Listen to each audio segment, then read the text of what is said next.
يا حلة مالك مع العمود حنان ولا شنو؟ كي تعال تعال تعال. مالك يا حلة انت واعي؟ وي قول كه مالك طيب في شنو عمود وبتدردك في الواطة وما عارف بتنكاش في شنو يا حلة؟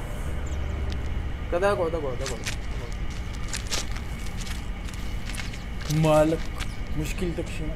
سكران ما سكران مسطول؟ مالك في شنو؟ يا اخي النتيجة بكرة ما تحلني يا اخي النتيجة دي بكرة يا اخي. الله مقلق كيف النتيجة بكرة الشهادة السودانية دي نتيجتها بكرة. هسي بيدقنكوا هنا يعدوب ممتحن الشهادة السنة الكم تاعي؟ الثالثة. انت داير لك نسبة تدخلك وين؟ انا داير لي نسبة تدخلني البيت بس يا نسبة تدخلني البيت ما داير ثاني اي انت قال لنا احنا ما قرينا مدرسة ولا شنو؟ موضوع البيت ده منتهي. حلتني؟ انت مركز معاي؟ هاي مركز معاي؟ معاك.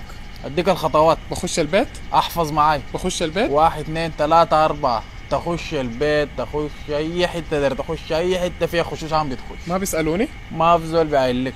طيب ما توريني؟ حليتني احنا عمرنا ده كله عديناه. انا من قبل مقلق. طيب ما تقول لي يا اخي انتم ناس الحلوة وناس اكبر مننا. ها قطن ركز معاي.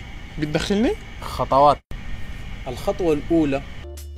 الخطوة الأولى إنك أول حاجة أنت تكون مركز واحدة واحدة بالراحة بالراحة. الموضوع ده منتهي يا أخي. شباب الحلة ده كلهم بالستايل ده خشوا معقولة ده حقي. شو كل المواضيع أنا بنهيها لك يا صاحبي. تخش البيت تخش البيت أنت ملابس مالك في وقت بتاع ذروة.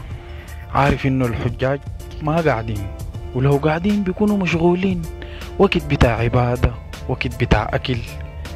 خشيت تكون أول حاجة محترم.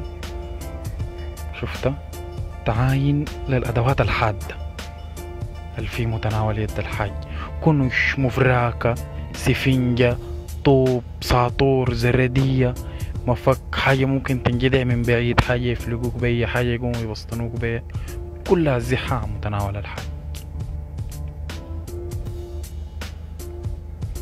وخلي بالك في حاجات انت بتشوفها بتستضعفها بتقول ما بتعمل حاجة. اوعى تتقص الدكسة دي. حاجة ما اطمنت ليها اجدعها طوالي.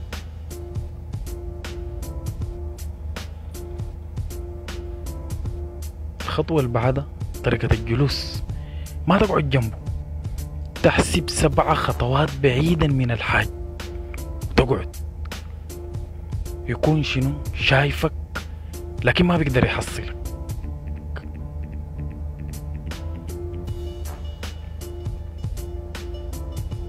ما قدر ده 5 خطوات 4 خطوات المهم يعني بعيد من الحاج. انت احسبها صح بس خليك حريف.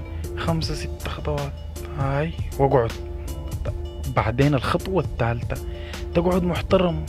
عندك راسطات في يدك فكة ما تلبس برمودا شد فنيلتك. خليك قاعد ودناس ذاته ابوك يعليك تكيف. شوف المخارج ما تنسى المخارج المداخل وخلي يكون عندك خطة بديلة. الجيران يا صاحبي. وأن الله عنده أجر عظيم. صدق الله العظيم. ولد بعدين شنو؟ جبت كم؟ لو ابوك سألك سؤال مباشر الخطوة الأخيرة دي بس تقول النتيجة وتهرب. ما داير 2 3. واحد من أصحابك تقعد معاه أسبوع. ولدنا يا ولدنا قوم اشتغل اسبوع في الحاج ما بكون لسه خلينا اسبوع يكون ميزة اصلا بس في الصحراء اسبوع دي يتمسي اي حاجة. انا مش قعدت معاك اسبوع. ها يلا مش عرفتني انا بحب الفول.